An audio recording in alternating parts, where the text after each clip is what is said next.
Vatsimpana etnineny Ratovelo Jacqueline.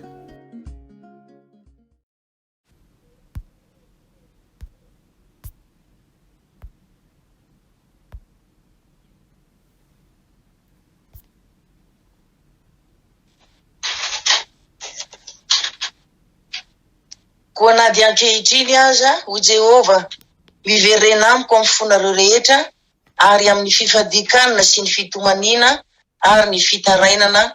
Amen. Ivavaka isika Tompo. Ampifaliana tanteraka ry Tomponay sy Mpanjakanay no iankofanay ampanajany eo anatrehanao eo ambany fahasoavanao mba iarahabanao ry Andriamanitra ray zanaka fanay masina. Itsaoka sy anome voninahitra ambony indrindra ho anao ihany koa. Fa Andriamanitra mahery sy mahagaga ianao, tsara sady mpanao tsara, masina indrindra ary manana ny fahefana feno hatrany an-danitra any ka hatraty an-tany. Ianao ny tompony teny farany eo amin'ny fiainanay zanakao, asa ny tananao rehetra. Makasitraka indrindra Tompo fa tsy mba navelanao resy ny herin'ny aizana izahay nandritry ny alina alim-pahafatesana izay nilalovanay iny, fa noho ny fitiavanao sy ny famindramponao dia indreto izahay mbola novelominao ka natratra indray izao maraim-baovao izao ivavaka aminao. Andre ny afatrao mba hampianatra anay amin'izay rehetra tokony atao eo amin'ny fiainana araka ny sitraponao. Koa mangataka aminao zay Tompo mba metezana dio anay amin'ny rasonao, anafaka anay amin'ireo karazam-pahotana maro mba hahafahan'ny fanay masinao mitoetra ao anatinay, anazava ny foamam-pananay, ananatra anay, ampahery sy taridalana anay amin'ny lala marina sy mahitsy araka ny sitraponao, ary koa anokatra ny masom-panahinay mba handraisanay tsara ny teninao, hiterizanay izany eo am-ponay ary koa ho tanterahanay eo amin'ny fiainanay ray manontolo. Dia mitenena Tompo rehefa vonona izay hery sy ankatoy ny teninao. Amin'ny anaranao masina sy manan-kery avy any Nazareta Tompo no angatahanay sy anovanay izany bavaka izany. Amen. Dia mbola hafaly miarabantsika mpianakavy ny finoana rehetra amin'ny anaran'ny Tompo ry havana, ary faly ihany koa manonona ho antsika tsirairay avy ny fahasoavana ho mba hampiadanana avy amin'Andriamanitra ray sy Jesosy Kristy Tompontsika ary ny fampiraisana avy amin'ny fanay masina. Amen. Ny teny izay angalantsika fampahirezana ry havana dia izay hitantsika eo amin'ny bokin'ny Mpitsara toko fahaenina ny andininy faha 1:10 ka hatramin'ny faha 9:10. Ovakiny zany amin'ny anaran'i Jesosy Kristy Tompony teny.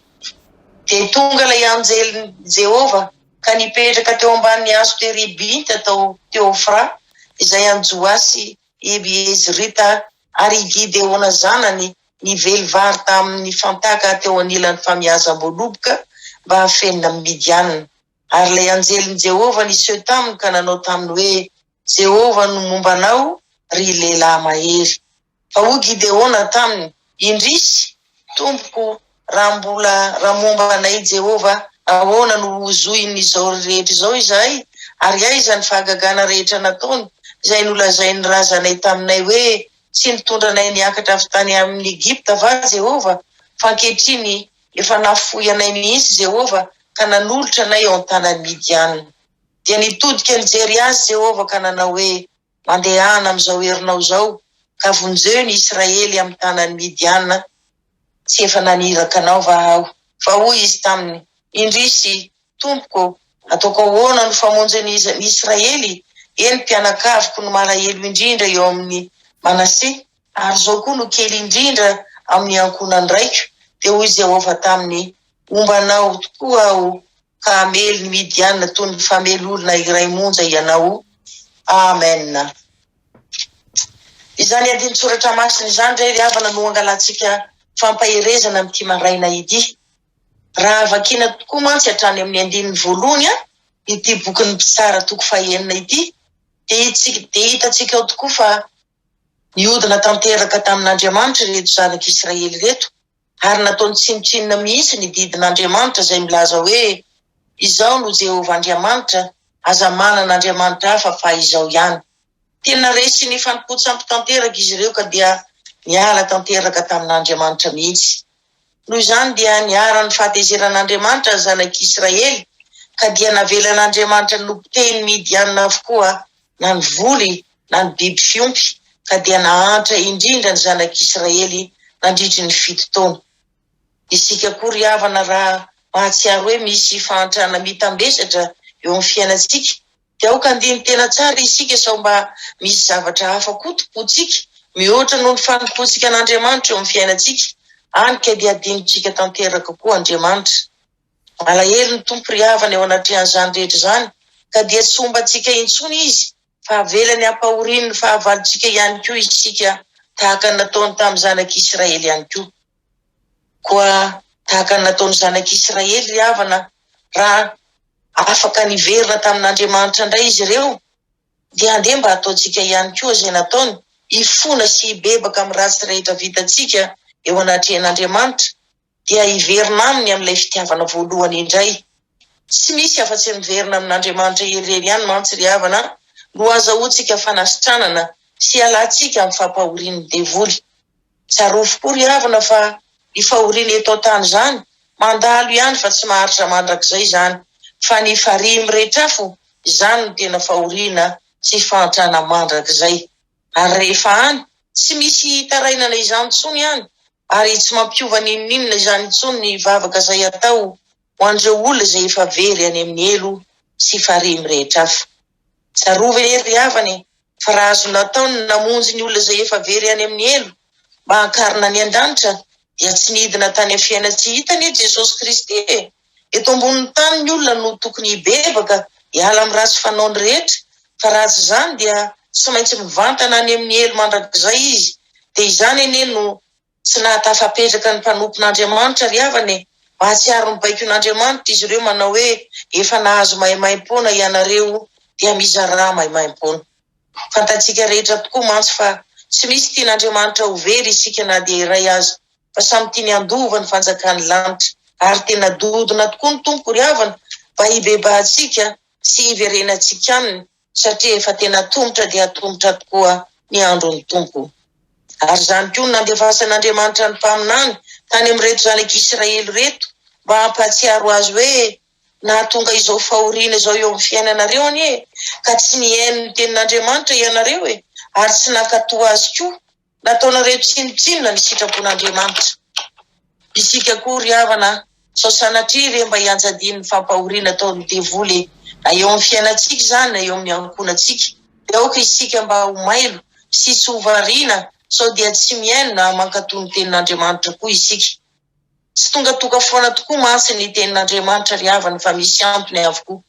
Fa sao re mba te hampatsiaro antsika ny tompo androany hoe mihainona sy mankatoava ny teniko. Israely ry havana rehefa nahatsiaro tena tamin'ny ratsy rehetra vitany teo anatrehan'Andriamanitra dia nitaraina ny fona sy ny baboka teo anatrehan'Andriamanitra satria fantany tsara koa fa Andriamanitra dia mbola nampanantena foana hoe momba sy hamonjy ianareo aho raha miverina amiko ianareo. Ary Andriamanitra ry havana tsy mba mandaika amin'ny tenin'izany fa rehefa naloko ny vavany dia tsy maintsy toaviny. Amin'izao fotoana diavintsika izao dia samy mahatsapa angamba isika rehetra fa miparitaka tokoa ny fitorian'ny filazantsara an' Jesosy Kristy. Mitady ny hevitra rehetra tokoa mantsy ny tompo anaparitahana ny filazantsara manerana n'izao tontolo izao satria te hamerina ny olona rehetra hitodika sy hiverina aminy izy. Te hampialatsika ihany koa amin'ny sampitsika izay heverintsika fa hitondra famonjena sy fanafahana ho antsika ihany koa.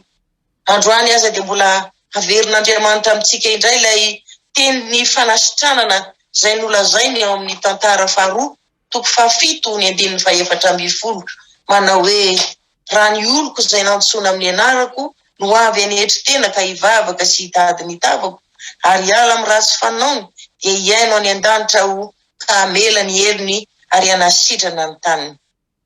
Teny efa ombavatsika tsirairay avy tokoa ry havana izany teny izany nefa kosa teny tena fanomezany toko lehibe tokoa fa hanasitrana antsika amin'ny tompo raha miverina aminy isika ary tsy izany ihany koa fa hampandova antsika ny lanitra mandrakizay ihany koa izy. Ko andeha retsy angatakandro intsony ka hanao amin'ny pitso lavo izao fa aleo miverina aingana dia aingana amin'Andriamanitra dia ny mbola tsy tonga ny ora farany. Gideona ry havana dia nofidian'Andriamanitra mba hiara-iasa aminy hamonjy ny zanak'Israely ary dia nomeny toko hoe izao Jehova no ombanao ry lehilahy mahery. Gideona kosa nefa namaly ry havana teo anatrehan'izany hoe raha nombanay tokoa ve ianao tompo, nahoana izay no hiaran'izao zavatsarotra be dehibe izao, tsy efa nafonao ve izahay? No ny farany anefa dia nanetry tena ihany Gideona ka niteny hoe ataoko ahoana tompo no hamonjy ny Israely zany? Ny fianakaviako anie no malahelo indrindra ao Manase, ary ao anatin'izany dia izao ihany koa no kely indrindra, nahoana no izany no nofidinao? Dia toy izany koa zavatra nataon'i Jeremia raha natsony tompo ho mpaminany izy. Nandahan'Andriamanitra izy ka namaly hoe indrisy Jehova tompo, indro tsy mahay mandahateny aho fa mbola zaza. Fa ho Jehova taminy, aza manao hoe mbola zaza aho, fa andeha amin'izay rehetra andrahako anao ianao, ary izay rehetra andidiko anao ambaranao. Aza matahotra azy ianao, fa momba anao aho hamonjy ianao. Zany hoe izay rehetra ny rahan'Andriamanitra ry havana ka nanetry tena, dia hoy ny tompo hoe ombanao aho ry lehilahy mahery, fiadanana ny eo anao, aza matahotra tsy ho faty ianao tsy akory. Isika koa angamba ry havana mety manirony eo amin'ny toeran'ny Gideona sy Jeremia, kanefa tsarovo ry havana fa isika kristiana rehetra izao, izay efa nandray an Jesosy Kristy ho tompo sy mpamonjy ny fiainantsika, dia samy anisan'izay nofidin'Andriamanitra ihany koa, ary ny taominy mba ataony fitaovana hiady amin'ny herin'ny maizina izay mampahoro ny manodidina antsika rehetra. Ka ao anatin'ny baiko izay nandrahan'Andriamanitra ny Gideona koa, dia tsy maintsy koa Gideona hanapodika ny sampony rainy, dia ny altarany Bala, ary ikapa koa ny Asera eo anilany. Tanterahany Gideona avokoa izany, na dia tena sarotra sy manahirana aza ny nanao izany, satria baiko nanirahan'Andriamanitra azy izany. Isika koa tokony hanana fahasahina tanteraka ry havana, raha natanteraka ny didin'Andriamanitra izay manohitra ny fanompontsampy sy ny fomban-drazana maro isan-karazany izay tsy ankasitrahin'Andriamanitra.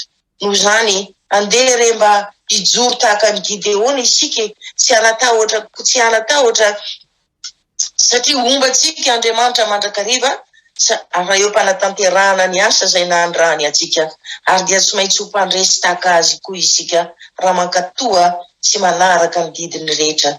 Ny voninahitra dia ho an'Andriamanitra irery ihany. Amen. Hivavaka isika. Misaotra betsaka ry tompo malalo, fa hatramin'ny andro zanak'Israely ka mandraka ankehitriny tokoa dia tsy mety sasatra ianao mitady hevitra manaparitaka ny filazantsara mba hanerana an'izao tontolo izao, satria ny fanirinao indrindra tokoa mantsy dia mba hitodianay sy hiverenanay tanteraka aminao, mba hialanay amin'ny karazan-tsampy rehetra izay fantatrao koa fa manalavitra ay aminao.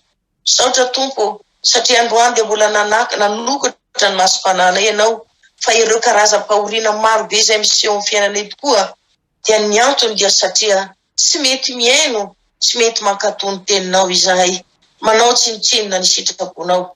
Raha ny ranao, raha naniraka anay sy nanendry anay ianao mba hanao ny asanao, dia tsy maintsy mahita hevitra hialana foana izahay, noho ny tahoatray, ny fanahinay, ny fanameloanay tena fa tsy vitanay ny asa izay nanendrenao anay. Ianao anefa tompo malalo, tsy mitsahatra mampahery anay mandrakariva hoe aza matahotra, fa izaho momba anareo sy hamonjy anareo. Tianao foana tokoa mantsy izay ho vonona sy ankatony baikinao hatrany hatrany. Izany anie tompo malalo mahamelatra sy mampangaiay anay eo anatrehan'ny sitraponao e. Mihevitra mantsy izahay fa diso safidy ianao raha nifidy anay, kanefa tena tsy fantatray fa tsy misy idirany herinay nitanjakay ny fanatanterahana ny asanao, ary ianao koa tsy mba nijery ny fanananay sy ny fahaizanay raha hifidy anay ianao ny asanao, satria ianao tokoa mantsy no miara-miasa aminay tompo. Ianao no momba anay amin'izay rehetrarehetra ataonay. Ny fanahy masinao koa no hitaridalana anay, ary ametraka ny teny rehetra ao am-bavanay mba tsy hambakabaka izahay. Ho mangataka ny famindramponao, ny famelan-keloka tanteraka avy aminao Jesosy malala. Mamelany elokay tompo, dia mba meteza nasanay amin'ilay raha soanao, mba analany tsy fahatanteranay rehetra, dia mba vereno amin'ny lala marina izay Jesosy malala. Anaiky hiaino sy ankatony teninao. ino sy atoko ny baikinao rehetra dia tsy mba hananay ahy sy hanatahotra ihany koa raha natanteraka ny asanao. Aoka koa ny fanahy masinao tompo malala no ampatsiahy anay mandrakarivo fa izay rehetra iranao ka manetry tena dia ombanao ary omenao fiadanana tahaka ny Gideona sy Jeremia mampanomponao. Misaotra indrindra Jesosy amin'ny fitiavanao sy ny famindramponao aminay. Amen. Raiso ny tsodranomasina avy amin'Andriamanitra raitsika. Ho Jesosy amintsika hoe aza matahotra ianareo fa momba anareo aho ary aza merikerika foana fa izaho no Andriamanitrareo. Mampahery anareo aho sady mamonjy anareo. Eny, hitantana anareo amin'ny tanakavanany fahamarinako aho. Ho tanteraka tokoa n'izany amin'ny anarany Ray sy ny Zanaka ary ny Fanahy Masina. Aleluia. Amen.